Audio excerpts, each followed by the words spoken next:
Dinagsa ng libu-libong taong kauna-unahang concert ng R&B Prince na si Neo sa The Fort sa Taguig kagabi. Kasabay ng mainit na interfaith rally sa Makati. Nagpapatrol, Ginger Codejero. Habang taas kamaong nagsisigawan ng mga nagpaparesign kay Pangulong Arroyo sa Makati kagabi,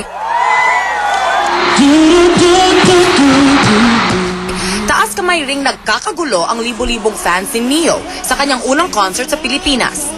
Dinumog pa rin ang concert ng R&B Prince sa Araneta Coliseum sa kabila ng malawakang kilos protesta na tinutukang na maraming taga Metro Manila.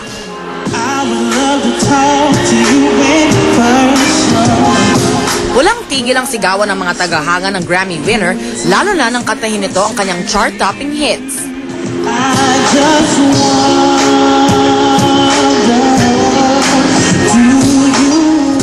Hindi pinalampas sa mga celebrities ang pagkakataon ng makapanood, kaya maaga pa nakapwesto na sina Dr. Vicky Bello at Hayden Go, Danica Soto at Mark Pingris, at ang sweet na sina Christine Hermosa at Oyo Boy Soto.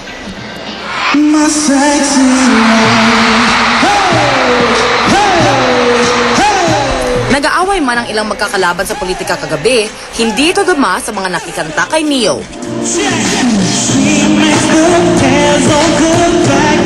Ginger Conejero, Patrol ng Pilipino.